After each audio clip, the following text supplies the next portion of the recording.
நசீஹத் number 9. அல்லாஹ் அனைத்தையும் படைத்தவன் என்கின்ற தலைப்பு கீழே நம்ம இன்ஷா அல்லாஹ் பார்க்க போகிறோம்.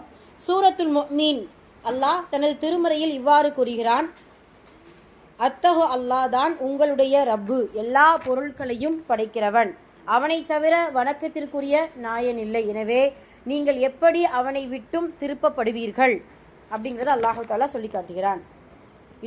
இந்த வசனம் 40:62 இந்த வசனம் இருக்குது. இதனுடைய தலைப்பு அல்லாஹ் அனைத்தையும் படைத்தவன். இந்த உலகத்தில் இருக்கக்கூடிய ஒவ்வொரு படைப்பினத்தையும் படைத்தவன் அல்லாஹ் தான். அவனுக்கு இன்னொரு பெயர் உண்டு, ஹாலிக், படைப்பாளன். ஹாலிக் என்பது அவனுடைய அஸ்மால் ஹஸ்னாவில் ஒரு அற்புதமான ஒரு பெயர். அதே போல அல் பதி, என்னது அல் பதி, புதுமையாக படைப்பவன். சரியா? இந்த 2 பேரை ஞாபகம் வச்சுக்கிறணும், அல் ஹாலிக் அல் பதி. அல் ஹாலிகு அல் பதிஉ, அதே போல அல் முசவ்விரு, உருவம் அமைப்பவன். அப்ப அவனுடைய அஸ்மாக்களிலேயே படைப்பை குறித்த சில பெயர்களை சுமந்த ஒரு இறைவனாக அல்லாஹ் இருக்கிறான். இப்போ அவன்தான் படைப்பவன், அவன்தான் உருவம் அமைப்பவன், அவன்தான் ஆத்மாக்களுக்கு உயிர் கொடுப்பவன், அவன்தான் புதுமையாக படைப்பவன். இப்போ எல்லாமே படைப்பு என்பது இறைவனால் மட்டும்தான் சாத்தியம். படைப்பு என்பது இறைவனால் மட்டும்தான் சாத்தியம். அதே போல இப்போ உதாரணமாக உயிர் உள்ள ஒரு ஈ, ஒரு கொசு, ஒரு சிறிய உயிரினத்தை கூட மனிதனால் என்ன செய்ய முடியாது, படைக்க முடியாது. இப்போலாம் பார்த்தீங்கன்னா நவீன காலமாக வந்து கொண்டிருக்கும் போது ஏஐ அப்படின்னு சொல்லிட்டு ஒரு தொழில்நுட்ப வளர்ச்சியை நம்ம கண்டு கொண்டு இருக்கிறோம். அது எவ்வளவுதான் தொழில்நுட்ப வளர்ச்சியை நம்ம முன்னேறி சென்றுட்டு இருந்தாலும் ஒரு இறந்தவர்களை என்ன செய்ய முடியாது, உயிர்ப்பிக்க முடியாது. அதே போல் உயிர் உள்ள ஒரு சின்ன பிராணியை கூட படைக்க முடியாது. இவ்வளவு ஆராய்ச்சி செஞ்சுருக்காங்களே, ஒரு எருமை படைக்க சொல்லுங்க, படைக்க முடியாது. மற்ற எல்லா, அதாவது ஒரு கண்கட்டி வித்தையாக, ஒரு கண்காட்சி பொருளாக வேணா ஒரு ரோபோவை படைக்கலாம். அப்போ இறந்தவர்களை வந்து ஒரு வீடியோ கிளிப் மாதிரி என்ன செய்யலாம், பேச வைக்கலாம், நம்மளிடத்துல உரையாட வைக்கலாம், எல்லாம் செய்யலாம். ஆனால் படைக்கக்கூடிய அந்த தன்மை அல்லாஹுக்கு மட்டும்தான் உரியது அப்படிங்கிறத இந்த வசனம் நமக்கு உணர்த்துகிறது. அதே போல நமக்கு நாமெல்லாம் மஹ்லூக்குகள். நாமெல்லாம் யாரு?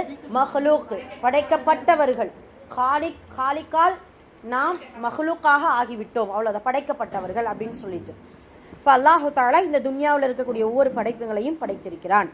சில விஷயங்களை நாம் எண்ணவே முடியாது, சில விஷயங்களை நாம் என்ன செய்ய முடியாது, எண்ண முடியாது. அதில் ஒன்று அவனுடைய படைப்பை எண்ண முடியாது. அவனுடைய படைப்பை எண்ண முடியுமா? முடியவே முடியாது. இப்போ உயிரினங்கள் எடுத்துக்கிட்டோம்னா எவ்வளவு சுப்ஹானல்லாஹ், கடலில் இருக்கக்கூடிய உயிரினங்களை எண்ண முடியுமா? முடியாது. அல்லாஹ் அக்பர். மனிதர்களில் எத்தனை எண்ணிக்கைகள்னு சொல்லி ஒரு கணிப்பா வேணா சொல்லலாம், ஆனால் கியாமத் நாள் வரைக்கும் எத்தனை மனிதர்கள் வருவார்கள் என்பது தெரியாது. இப்போ படைப்பினங்களை எண்ண முடியாது.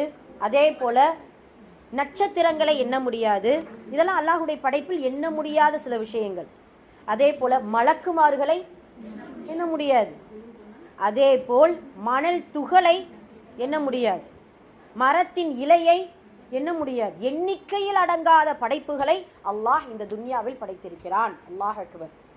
அப்ப அவனுடைய படைப்பு எவ்வளவு நுட்பமானதுங்கிறத நம்ம பார்ப்போமே. முசவ்விரு, உருவம் அமைப்பவன். உருவத்தை அல்லாஹு தஆலா எப்படியெல்லாம் படைச்சிருக்கா அப்படிங்கிறத நம்ம பார்க்குறோம். மனித உருவத்தை நம்ம ஆராய்ச்சி செய்வோம். ஒரு முகம் இன்னொரு முகத்தை போல இல்லை. சாதாரண ஒரு உறுப்பு, ஒரு கண், ஒரு மூக்கு, ஒரு காது, எல்லாமே டிஃப்ரெண்ட்டாக அல்லாஹு தஆலா என்ன செஞ்சிருக்கா, படைச்சு வச்சிருக்கிறான். அதே போலத்தான் பறவைகளுடைய வகைகள், பறவைகளில் எத்தனை வகையான பறவைகள் இருக்குது அப்படிங்கிறது சுப்ஹானல்லாஹ். எறும்புகளுக்கு கூட அவ்வளவு வகையான எறும்புகள் இருக்குதா. இப்போ இந்த படைப்பு உருவம் அமைக்கக்கூடியவன் அல்லாஹ் தான். அவன் நாடியபடி என்ன செய்வானா, உருவம் அமைக்கிறான். ரேகை கூட ஒன்று போல என்ன செய்யல இல்லை. அப்போ அல்லாஹு தஆலா அவன் தான் உருவம் அமைப்பவன். அப்போ நாடியபடி அவன் உருவத்தை அமைக்கிறான். அதே போல அல் பதி, புதுமையாக படைப்பவன். புதுமையாகனா எப்படி நம்ம எடுத்துக்கிறலாம், இப்போ ரீசெண்டாக ஒரு முந்தானத்து கூட ஒரு ஆடு வந்து மனிதனுடைய முகம் போல இருக்குது. ஒரு கொஞ்சம் மனிதனுடைய முகம் அது இருக்குது. நான் ஒரு சில இதில் பார்த்தேன், ஒரு ஆடு வந்து என்ன செய்யுது, மனித உருவத்து போல ஒரு ஆடு என்ன செஞ்சிருக்கு இருக்குது. ஆட்டில் ரெட்டை எப்படி ஒட்டி பிறந்து இருப்பாங்க ஒரு அந்த மனிதர்கள், அதே போல் ஆட்டில் ஒட்டி பிறந்த ரெட்டை பிள்ளைங்க அந்த மாதிரி கால் என்ன செஞ்சிருக்கு, ஒட்டி இருக்குது. இப்படி உருவம் அந்த அல்லாஹு தாலா புதுமையாக என்ன செய்து கொண்டிருக்கிறான், படைத்து கொண்டிருக்கிறான். இப்போ அல்லாஹுடைய படைப்பை நம்ம முதல்ல குறை சொல்லாமல் இருக்கணும். ஒரு நுட்பமாக படைக்கக்கூடியவன் இறைவன் மட்டும்தான். இப்போ இதனுடைய தலைப்பினுடைய விஷயம் இதுதான். அல்லாஹ் சொல்லக்கூடிய வார்த்தை, அத்தகு அல்லாஹ் தான் உங்களுடைய ரப்பு, எல்லா பொருட்களையும் படைக்கிறவன், அவனை தவிர வணக்கத்திற்குரிய நாயன் இல்லை, எனவே நீங்கள் எப்படி அவனை விட்டும் திருப்பப்படுவீர்கள் அப்படிங்கிறது அல்லாஹ் தாலா அற்புதமான படைப்பினுடைய திறமையை கொண்டு நமக்கு இந்த வசனத்தை உணர்த்துகிறது. சரி, அதே போல தான் சூரா தாரியாத்துலையும் 51:56, சூரா லுக்மானில் 31:101. அப்போ இப்படியான இந்த படைப்பினங்களை குறித்து இந்த வசனத்தில் நமக்கு என்ன செய்யுது, இடம்பெறுது. வசனங்கள் பார்ப்போமா?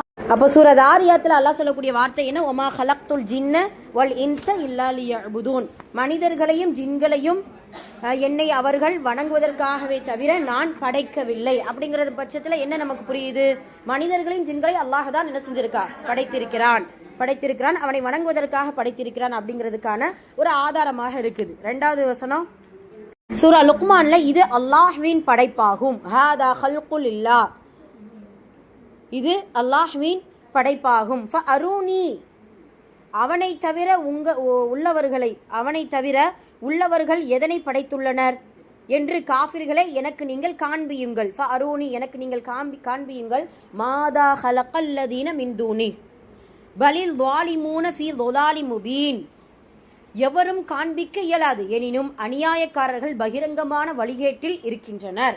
அல்லாஹு தஆலா ஒரு சவாலான ஒரு கேள்வியை கேட்கிறான். என்னது, இது அல்லாஹ்வின் படைப்பாகும். எதை குறித்து அல்லாஹ் கேட்கிறா, இதுக்கு முந்தைய வசனத்துல கண்களை குறித்து அல்லாஹ் சொல்றான். உங்களுடைய கண்களால் அவற்றை நீங்கள் காணுவீர்களே, அத்தகைய கண்களை குறித்தும் அந்த தூண்கள், தூணின்றி படைத்த வான், அத்தகைய தூண்களின்றி வானங்களை அவன் படைத்துள்ளான். பூமியில் உங்களை கொண்டு அதை அசைந்து விடாமல் இருக்க உயர்ந்த மலைகளையும் அமைத்தான். இன்னும் அதில் எல்லா வகை பிராணிகளையும் பரவச் செய்தான்.